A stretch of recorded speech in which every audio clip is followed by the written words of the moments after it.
당신은 지금 매일같이 건강을 챙긴다며 식탁에 올리는 그 생선이 실은 뇌를 망가뜨리고 혈압을 끌어올리는 주범이라는 걸 아십니까? 좋다고 믿었던 바로 그 생선이 당신 몸속에서 조용히 병을 키우고 있다는 사실. 대부분의 사람들은 병원에 실려온 뒤에야 깨닫습니다. 안녕하세요. 저는 65세 내과 전문의 정경희입니다. 의사라는 이름으로 32년을 살아오면서 가장 충격적인 장면은 건강을 위해 참 열심히 살았던 어르신이 잘못된 한 끼 때문에 기억을 잃고 누군지도 모르는 가족을 바라보며 눈물 흘리는 순간이었습니다. 식사는 약입니다. 하지만 나이 들어선 그 약이 독으로 바뀔 수도 있습니다. 특히 생선 영양이 풍부하다는 그 생선 한 점이 노화된 간과 신장을 통해 배출되지 못하고 몸속에 중금속 독소 호르몬 잔재를 쌓아둔 채 서서히 심장, 뇌, 신경계를 공격합니다. 65세 이후엔 모든 것이 달라집니다. 간은 해독 능력이 뚝 떨어지고 신장은 걸러낼 힘을 잃어갑니다. 젊은 시절엔 아무 탈 없이 넘기던 음식이 노년엔 치명적인 결과를 낳을 수 있습니다. 하지만 그걸 대부분 모르고 예전처럼 식사를 계속하죠. 그리고 어느 날 갑자기 쓰러집니다. 이 영상을 보시는 분들 중에도 요즘 기억이 깜빡깜빡하거나 어디가 자주 붓고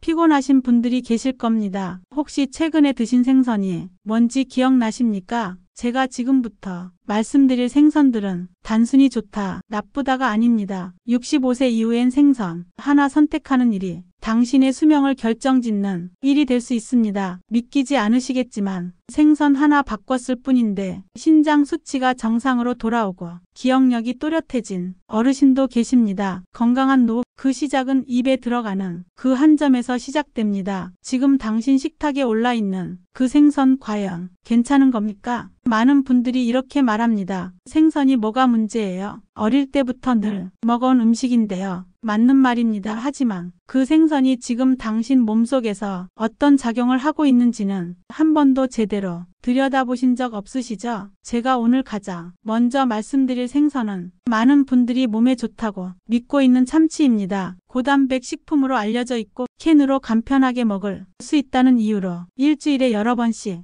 드시는 분들도 많습니다. 서울에 거주하는 74세 박정희 어르신 역시 그랬습니다. 젊은 시절부터 건강에 관심이 많았고 등푸른 생선이 좋다는 말을 믿고 캔 참치를 꾸준히 드셨습니다. 그런데 어느 날부터 기억이 흐릿해지고 걸음걸이가 흔들리기 시작했습니다. 말끝이 자꾸 흐려지고 아는 사람 얼굴도 가끔 헷갈렸습니다. 가족들은 단순한 노화라고 생각했지만 병원 검사 결과는 충격적이었죠. 그분의 혈중수은 농도는 정상 수치의 6배를 넘기고 있었습니다. 신경계는 이미 손상을 입고 있었고 기억을 담당하는 뇌 부위에도 변화가 시작된 상태였습니다. 왜 참치에서 이런 일이 일어날까요? 참치는 바다 먹이사슬의 꼭대기에 위치한 생선입니다. 작은 물고기들이 바닷물 속 수은을 흡수하고 그 물고기들을 잡아먹은 더 큰 물고기들이 수은을 그대로 몸속에 쌌습니다. 그리고 이 모든 축적의 끝에 참치가 있습니다. 이런 생물 농축 현상 때문에 참치는 다른 생선보다 훨씬 더 많은 수은을 갖고 있는 겁니다. 게다가 수은은 한 번 체내에 들어오면 쉽게 빠져나가지 않습니다. 신장을 통해 배출되기 어렵고 신경세포, 뇌세포에 축적되면서 감각 저하, 말 어눌함, 판단력 저하 같은 증상으로 이어집니다. 문제는 이뿐만이 아닙니다. 참치는 히스타민 중독이라는 또 다른 위험도 갖고 있습니다. 히스티딘이라는 아미노산이 부패 과정에서 히스타민으로 바뀌는데 이게 우리 몸에 들어오면 알레르기 반응처럼 두드러기, 어지럼증, 심한 경우엔 아나필락시스 쇼크까지 유발할 수 있습니다. 나이가 들수록 면역 체계는 둔해지기 때문에 이러한 반응은 훨씬 더 치명적으로 작용하죠. 그리고 많은 분들이 안전하다고 믿는 참치캔, 이 캔 안에는 비스페놀어라는 환경 호르몬이 들어 있습니다. 내분 비계를 교란하고 당 대사에도 영향을 주며 장기적으로는 당뇨병이나 심장병 위험까지 높일 수 있는 성분입니다. 또 하나 간과하기 쉬운 문제는 나트륨입니다. 캔 참치는 보존을 위해 소금이 많이 들어갑니다. 고혈압이나 심혈관 질환이 있는 어르신에겐 단 한 캔이 하루 권장량의 절반 이상이 될 수 있습니다. 그걸 일주일에 몇 번씩 반복한다면 혈압이 오르는 건 당연한 결과일 겁니다. 다시 박정희 어르신 이야기로 돌아가 보겠습니다. 그분은 참치를 완전히 끊고 수은 해독 치료를 병행한 지 6개월 만에 혈중 수은 수치가 절반 이하로 떨어졌습니다. 걸음걸이가 안정되었고 예전보다 훨씬 또렷한 말투로 대화를 이어갈 수 있게 됐습니다. 여기서 우리는 하나의 교훈을 얻을 수 있습니다. 좋다고 믿은 음식도 지금의 몸 상태엔 해가 될 수 있다는 겁니다. 65세 이후엔 우리가 먹는 모든 것이 몸과 정직하게 부딪힙니다. 소화력, 해독력, 순환 능력이 모두 낮아지는 이 시기엔 내가 소화할 수 있는지가 좋은 음식인지보다 훨씬 중요해집니다. 참치 그동안 아무 의심 없이 드셨을지도 모릅니다. 하지만 오늘 이 이야기를 들으신 뒤엔 한 번쯤 냉장고를 다시 열어보시길 바랍니다. 그 참치캔 하나가 당신의 기억과 혈관을 위협하고 있을지도 모르니까요. 두 번째로 제가 말씀드릴 생선은 어르신들 사이에서 몸보신의 대표 음식으로 여겨지는 민물고기입니다. 붕어찜, 가물치, 매운탕, 매기탕 한겨울 추위를 이겨내기 위해 기력이 떨어졌을 때 힘을 낸다는 이유로 많은 분들이 자주 찾는 음식이죠. 하지만 민물고기, 특히 65세 이후에는 절대 안 됩니다. 왜일까요? 첫 번째 이유는 기생충 감염입니다. 민물고기에는 간디스토마, 장디스토마, 페디스토마 등 다양한 기생충이 서식할 수 있습니다. 이 기생충의 알은 가열해도 쉽게 죽지 않으며 불완전하게 익힌 매운탕이나 조림, 심지어 회 형태로 섭취할 경우 알 그대로 체내에 들어와 간, 폐, 장기를 손상시킵니다. 실제로 제가 진료한 69세 여성분이 계셨습니다. 가물치 매운탕을 자주 드셨던 분이었는데 갑작스럽게 복통, 황달, 전신 피로를 호소하며 내원하셨습니다. 검사 결과 간 안에 간디스토마 알이 다수 발견되었고 간 수치도 위험할 만큼 상승해 있었습니다. 그분은 치료 후 간 기능이 일부 회복됐지만 피로감은 몇 달이 지나도록 이어졌습니다. 기생충 감염은 생각보다 오래 몸을 괴롭힙니다. 두 번째 문제는 중금속과 환경 오염 물질입니다. 민물고기가 자라는 강, 하천, 호수는 생활하수, 공장 폐수, 농약 등으로 쉽게 오염됩니다. 특히 중금속인 납, 카드뮴, 크롬 같은 성분은 한번 고기 몸속에 들어가면 쉽게 빠지지 않습니다. 그리고 그 생선을 먹는 순간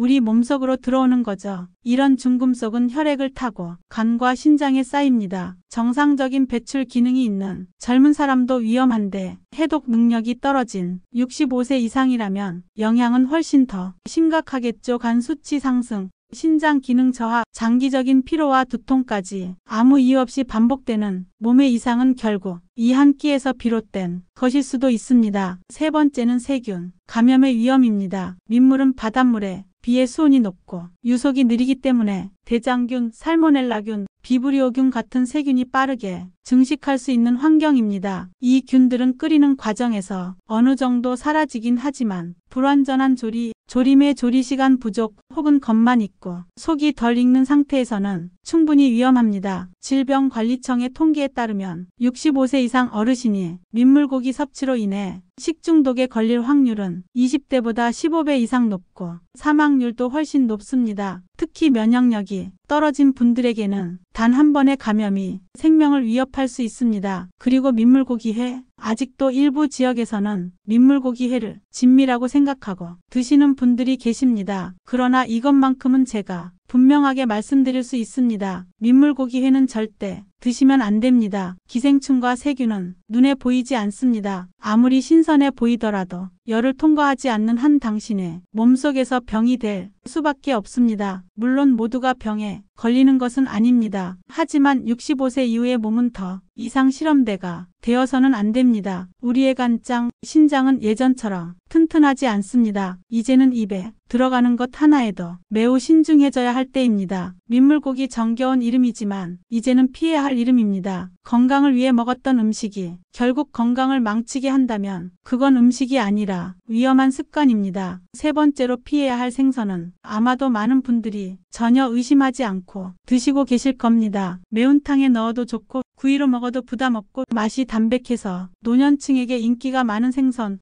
바로 우럭입니다. 그런데 문제는 양식이라는 단어가 붙었을 때 시작됩니다. 자연산 우럭은 크게 문제될 것이 없습니다. 하지만 지금 우리가 시장이나 마트에서 구입하는 대부분의 우럭은 자연산이 아니라 양식입니다. 좁은 수조 안에 수백 마리를 몰아넣고 빠르게 키워내기 위해 항생제와 성장, 촉진제를 먹인 우럭. 이제 그것은 더 이상 건강식이 아닙니다. 제가 진료했던 73세 남성 어르신이 계십니다. 이분은 우럭을 참 좋아하셨고 일주일에 두세 번은 꼭 양식, 우럭으로 매운탕을 드셨습니다. 그러던 어느 날 폐렴에 걸리셨고 항생제 치료에 들어갔는데 이상하게도 어떤 약도 듣질 않았습니다. 검사 결과는 충격적이었죠. 다제내성균 감염. 이미 몸 안에서 항생제가 듣지 않는 균이 자리를 잡고 있었던 겁니다. 왜 이런 일이 생겼을까요? 양식 우럭은 질병 예방을 위해 주기적으로 항생제를 먹입니다. 옥시테트라사이클린, 설파제 같은 항생제는 물속에 타서 먹이와 함께 들어가고 고기의 몸속에 그대로 잔류하게 됩니다. 이걸 사람이 먹게 되면 우리 몸의 장내 유익균이 파괴되고 소화 기능이 떨어지며 반복적으로 노출되면 결국 몸 안의 세균이 항생제의 면역을 갖게 되는 겁니다. 그 결과 진짜 감염이 왔을 때 쓸 수 있는 약이 사라지게 되죠. 특히 65세 이후는 장내 환경이 매우 예민한 시기입니다. 장 점막은 얇아지고 유익균은 줄고 소화력은 떨어집니다. 이런 상태에서 항생제 찌꺼기가 포함된 생선을 계속 먹으면 복부 팽만감, 소화불량, 장염, 만성 피로 등이 쉽게 발생합니다. 심하면 면역력이 급격히 떨어져 병에 대한 저항력도 함께 무너지게 됩니다. 또 하나의 문제는 성장 호르몬과 인공사료입니다. 양식 우럭은 짧은 시간 안에 키우기 위해 고단백 인공사료를 먹고 자라며 그 안에는 지방질, 색소, 향미제 등 사람 몸에 좋지 않은 물질도 함께 포함되어 있습니다. 결국 그 우럭이 자란 환경이 우리 몸속으로 옮겨오는 셈입니다. 여기에 수질 문제까지 더해지면 양식장에서 기른 우럭은 정말 조심해서 먹어야 할 음식이 됩니다. 물속의 각종 오염물질, 항생제 찌꺼기, 그리고 미처 배출되지 않은 노폐물까지 살점에 남아있게 되죠. 특히 노년기에는 간, 해독력이 떨어지기 때문에 이런 미세한 잔류 독소조차도 신체에 큰 부담을 줄 수 있습니다. 그래서 눈에 띄는 증상이 없더라도 소리 없이 간 기능이 저하되고 복부 불편감, 전신 무력감 같은 신호로 나타나는 경우가 많습니다. 물론 모든 양식 생선이 나쁜 것은 아닙니다. 하지만 우럭처럼 잦은 항생제 투여가 이루어지는 생선은 꼭 주의가 필요합니다. 조리하기 쉽고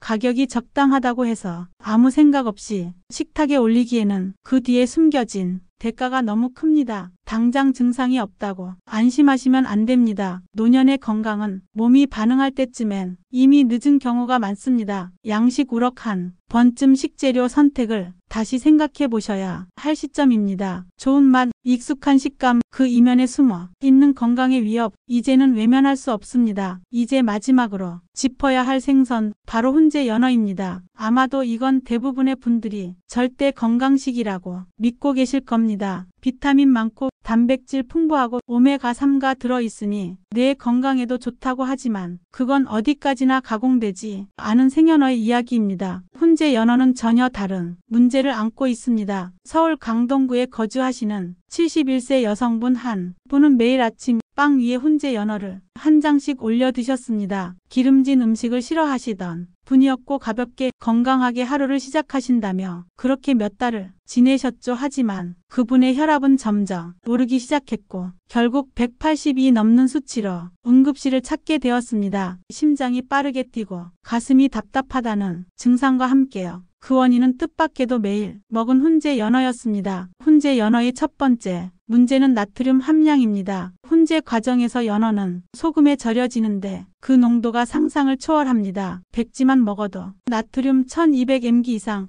이는 하루 권장량의 절반을 훌쩍 넘깁니다. 노년기에는 신장이 나트륨을 잘 걸러내지 못하므로 이 과도한 염분은 곧바로 혈압을 끌어올리고 심장에 부담을 주며 심한 경우 부정맥까지 유발할 수 있습니다. 두 번째 문제는 보존제입니다. 훈제 연어의 색을 더 선명하게 만들고 쉽게 상하지 않게 하기 위해 아질산염이라는 물질이 첨가됩니다. 그런데 이 아질산염은 우리 몸속에서 니트로사민이라는 발암물질로 변합니다. 세계보건기구는 이 물질을 1급 발암물질로 분류하고 있으며 특히 위암 발생 위험을 높이는 주범으로 지목했습니다. 세 번째는 다환, 방향족 탄화수소, 이름은 낯설지만 훈제 훈제 과정에서 생기는 연기 속 유해 성분입니다. 훈제 연어의 표면에는 이 연기 찌꺼기가 달라붙어 일종의 벤조피렌 같은 발암 물질이 생성되며 우리 몸에 축적되기 시작합니다. 이건 단순한 화학 성분이 아니라 장기적으로 DNA를 손상시키고 세포의 돌연 변이를 유도하는 성질이 있습니다. 그리고 마지막 문제, 바로 리스테리아균 감염 위험입니다. 훈제 연어는 대부분 가열 없이 섭취하죠. 냉장 상태로 유통되지만 바로 이 조건이 리스테리아균에게는 최적의 환경입니다. 이 균은 저온에서도 살아남으며 감염 시 발열, 구토, 혼수 등으로 진행될 수 있고 특히 노년층은 치명적인 결과로 이어질 수 있습니다. 이 모든 걸 종합하면 훈제 연어는 그 자체가 위험 요소 덩어리입니다. 좋은 지방이 들어있다지만 그보다 훨씬 더 해로운 요소들이 우리가 미처 인식하지 못한 채 몸속으로 들어가고 있는 것이죠. 그렇다면 가끔 한두 점 먹는 건 괜찮냐고요? 제가 항상 말씀드리는 건 이겁니다. 65세 이후의 건강은 가끔이 쌓여서 지속이 됩니다. 오늘 한 조각이 다음 달의 수치를 바꾸고 1년 뒤의 기억력을 결정지을 수 있습니다. 훈제 연어 예쁘게 포장된 이미지 뒤에 숨어있는 위험한 진실, 이제는 알고 선택하셔야 합니다. 아무리 맛있고 간편해도 그 한 조각이 여러분의 혈압과 위를 조용히 무너뜨리고 있을지도 모르니까요. 여기까지 들으셨다면 이런 생각이 드실 겁니다. 도대체 뭘 먹어야 하나요? 생선을 다 끊어야 하나요? 그렇지 않습니다. 생선은 여전히 훌륭한 단백질 공급원이자 노년기 건강을 지키는 중요한 식재료입니다. 문제는 무엇을 먹느냐, 그리고 어떻게 먹느냐입니다. 먼저 고등어입니다. 많은 분들이 기름진 생선이라며 꺼려하지만 의사인 제 입장에서는 65세 이후 반드시 챙겨야 할 생선 중 하나입니다. 고등어에는 오메가3 지방산이 풍부하게 들어 있습니다. 특히 DHA와 EPA는 연어보다도 더 많습니다. 이 성분들은 뇌세포를 보호하고 기억력 저하를 막아주며 혈관 속 염증을 줄이고 심장병과 뇌졸중 위험을 낮추는 데 큰 도움을 줍니다. 게다가 고등어는 먹이 사슬의 하위에 있는 생선입니다. 참치처럼 중금속이 축적될 가능성이 낮아 더욱 안전하게 드실 수 있습니다. 제가 진료했던 78세 김모 어르신은 일주일에 2~3번 고등어를 구워 드셨는데 5년 넘게 혈압, 콜레스테롤 수치를 안정적으로 유지하고 계십니다. 또래보다 또렷한 기억력,